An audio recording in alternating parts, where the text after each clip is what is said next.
जब हम बात करते हैं कि ये लॉ ऑफ अट्रैक्शन काम कैसे करता है, हमारा जो शरीर है वो कैसे काम करता है, किस तरीके से हम चीज़ों को बिल्डअप करेंगे और वो हमारी ज़िंदगी में कुछ बदलाव लेके आएगा। तो जो एक इम्पॉर्टेंट बात मैं आपको बताने जा रहा हूँ वो ध्यान से समझिएगा दोस्तों, कि आपका जो स्टेट ऑफ कॉन्शियसनेस है, कि किस तरीके से आप इस दुनिया को देखते हैं, how you see the world,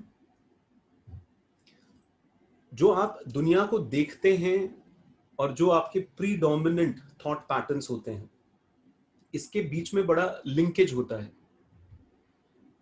हम अपनी दुनिया की जो रियलिटी हमारे सामने आती है वो सेंस परसेप्शन से आती है। सेंस परसेप्शंस क्या होते हैं मैं आपको समझाता भी जाऊंगा, कि हम आंखों से देखेंगे, कानों से सुनेंगे, जीभ से चखेंगे, हम नाक से सूंघेंगे, हम हाथों से टच करेंगे। तो ये जो सेंस परसेप्शंस होते हैं ये एक तरीके की रियलिटी हमारे को दुनिया की दिखाते हैं। और फिर हमारे प्रीडोमिनेंट एक थॉट पैटर्न्स होते हैं, यानी दिमाग के ऊपर कुछ थॉट पैटर्न, किसी के कुछ थॉट पैटर्न हावी होते हैं, किसी के कुछ थॉट पैटर्न हावी होते हैं। दिमाग का एक पैटर्न बन जाता है कई बार। जब हम इस माइंड की बात करते हैं तो ये माइंड को हम नॉर्मली दो भागों के अंदर देखते हैं। एक तो हम कॉन्शियस माइंड की बात करते हैं, एक सबकॉन्शियस माइंड की बात करते हैं। ये जो कॉन्शियस माइंड है ये बड़ा ऊपरी सतह की बात होती है। ऊपरी सतह की बात मतलब कि कॉन्शियस माइंड जो इंस्टेंटली हमारी जिंदगी में घटता है, हम उन इंस्टेंट चीजों को सोचते हैं, उसको इंटरप्रेट करते हैं और वैसे करने लग जाते हैं जो हमारे को करना होता है। कुछ चीजें होती हैं जो माइंड के बियॉन्ड होती हैं। There are certain things which is beyond mind. और जब हम ये बात करेंगे कि भाई साइंस ऑफ मेडिटेशन क्या है, ये जो विज्ञान है मेडिटेशन का, ये बेसिकली है क्या, तो हम उस विज्ञान को समझाते वक्त इसको एक्स्टैब्लिश करेंगे आपके दिमाग के अंदर, कि जो कॉन्शियसनेस है, जो स्टेट ऑफ कॉन्शियसनेस है आपके अंदर, जैसे हम अभी भी इसको ऑब्जर्व कर सकते हैं। आप लोग क्या करें, एक लंबी गहरी सांस लें और छोड़ें, एक लंबी गहरी सांस लें और छोड़ें, ऐसे 3-4 बार करें।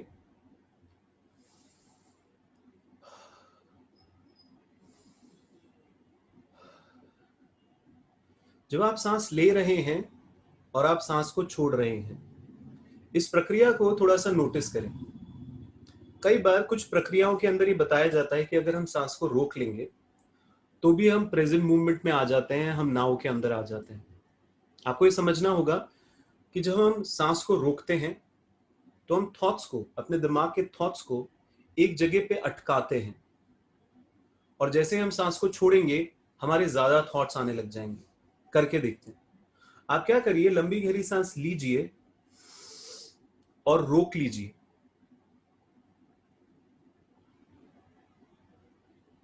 और फिर छोड़िए।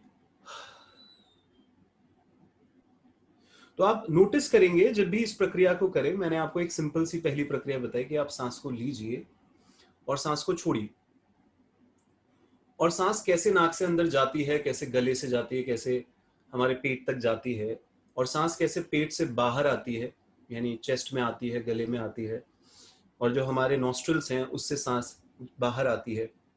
ये जो सांसों की प्रक्रिया है इन और आउट की, आप जैसे ही सांसों की प्रक्रिया पे थोड़ा सा भी ध्यान देते हैं, when you focus on that, सबसे पहली बात जो होती है वो आपके जो विचार होते हैं वो रुकते हैं।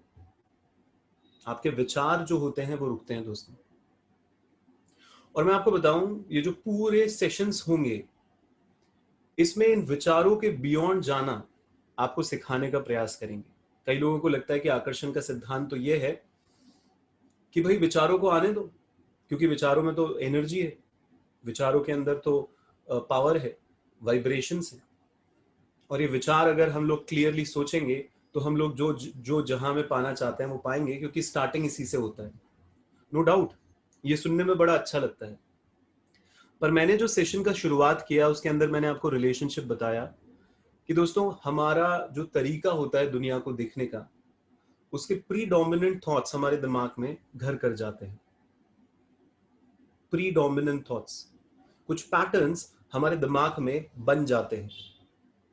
सेंस परसेप्शन से, यानी हमारे सेंसेस से हम कुछ परसीव करते हैं अपने दिमाग के अंदर, और वो पैटर्न्स हमारे दिमाग में बन जाते हैं। ये जो हमारी डीपर, आप कुछ वर्ड लिखिएगा जैसे, और उसको सबको हम लोग समझाते रहेंगे आपको। जैसे हमने पहला वर्ड आपको दिया था कॉन्शियसनेस, आप इसको हिंदी में लिखना चाहे तो आप लिख सकते हैं चेतना। चेतना, हम आपको एक वर्ड इसमें ही बोलते रहेंगे, डीपर आए। डीपर आए, जब भी मैं आपको डीपर आए की बात करूंगा तो मैं माइंड की बात नहीं कर रहा, मैं माइंड के बियॉन्ड की बात करूंगा। It's something beyond mind, mind के परे जाना। माइंड की जहां पे बात आएगी वहां थॉट्स की बात आएगी, समझना इस बात को। माइंड का मतलब क्या होता है, अलग अलग तरीके के इमोशंस आ रहे हैं, अलग अलग तरीके के विचार आ रहे हैं, क्योंकि माइंड बेसिकली एक एनर्जी ड्रिवन है। मतलब माइंड का मतलब है एक्शन, एक्ट, डूइंग। आप वर्ड लिख सकते हैं डूइंग, और एक वर्ड लिख सकते हैं बीइंग। इन दोनों में बहुत डिफरेंस है दोस्तों। एक शब्द है डूइंग और एक शब्द है बीइंग। जब तक आप बीइंग में नहीं पहुंचेंगे और डूइंग में ही रहेंगे, बड़ा मुश्किल हो जाता है उस पावर को महसूस करना जो हमारे विदिन होती है। अगर, क्योंकि नॉर्मली जो भी हमारे पास आता है वो कहता है हमें बदलना है सर, हमें अपने आप को बेहतरी के लिए बदलना है। नो डाउट, हर इंसान जो आता है वो हमारे पास आके ये कहता है कि सर आदि, मैं जो हूं ना यार, मैं खुश नहीं हूं उससे, मैं उससे बेहतर बनना चाहता हूँ। No doubt, everybody comes to me with that thought. और हमारा सबसे बड़ा जो हम काम करते हैं उनके साथ मिलकर, वो यही करते हैं कि एक इंसान को वो जो है उससे बेहतर बनाने का प्रयास करते हैं। अब बनाना एक प्रक्रिया होती है। बनाना, जब हम बात कहते हैं कि किसी को हम बना रहे हैं तो उसमें एक्शन लिए जाते हैं, डूइंग होती है। पर बनाना जब सिखाया जाता है तो सबसे पहली चीज जो एस्टैब्लिश की जाती है वो होता है बीइंग। मैं कोच हूं, मैं एक लाइफ कोच हूं, मैं आईसीएफ एग्रीगेटेड कोच हूं। आईसीएफ का मतलब होता है इंटरनेशनल कोच फेडरेशन से सर्टिफाइड कोच हूं। आईसीएफ के अंदर हमारे को ये सिखाया जाता है कि एक इंसान के अंदर ऑलरेडी बहुत ताकत होती है कि वो जो भी बनना चाहता है। कोई कोच या कोई भी ट्रेनर या फिर कोई भी मेंटर किसी को कुछ बना नहीं सकता, उस इंसान को उससे मिला सकता है बस। ध्यान से समझिएगा, कोई भी किसी को कुछ बना नहीं सकता, एक इंसान को खुद से मिला सकता है, क्योंकि सारे सॉल्यूशन उसके अंदर होते हैं। सारी चीजें जो होती हैं वो जहां पे फंसा हुआ होता है वो इस क्लटर्ड माइंड से फंसा हुआ होता है, इस प्रीडोमिनेंट थॉट पैटर्न से फंसा हुआ होता है। जो भी समय, परिस्थिति, परिवेश उस इंसान की जिंदगी में गुजरे, तो उस वजह से उसका दिमाग कंपल्सिव बिहेवियर्स के अंदर फंस जाता है। ये वर्ड लिख लीजिए, बहुत काम आएगा, कंपल्सिव बिहेवियर्स। एक इंसान है, रिश्ते में जाएगा, चोट खाएगा, रियलाइज करेगा, फिर रिश्ते में जाएगा, फिर चोट खाएगा, रियलाइज करेगा, फिर रिश्ते में जाएगा, चोट खाएगा, रियलाइज करेगा। ये कंपल्सिव बिहेवियर्स हैं दोस्त। एक इंसान की जिंदगी में कुछ घटेगा, कुछ भी घटेगा, तो जैसे उसकी जिंदगी में कुछ घटेगा तो उसको गुस्सा आ रहा है, गुस्सा आएगा, वो रिएक्ट करेगा, रिएक्ट करेगा, वो पछताएगा। फिर उसकी जिंदगी में कुछ घटेगा, उसको गुस्सा आएगा, वो रिएक्ट करेगा, फिर वो पछताएगा। फिर उसकी जिंदगी में कुछ घटेगा, फिर वो उसको गुस्सा आएगा, फिर वो रिएक्ट करेगा, फिर वो पछताएगा। और ये साइकिल चलती रहती, निरंतर चलती रहती, रुकती नहीं। कोई पागलों जैसा बिहेव कर रहा है तो करे ही जा रहा है। वो चाहता है बदले पर वो बदल नहीं पाता। वो कहता है बहुत कोशिश करता हूं आदि, बहुत सारी किताबें पढ़ी हैं, बहुत सारे वीडियोस देख लेते हैं, बहुत सारी चीजों में बदलाव आने की कोशिश कर रहे हैं, पर बदलाव नहीं आता। तो कहां पे बात अटकती है दोस्तों?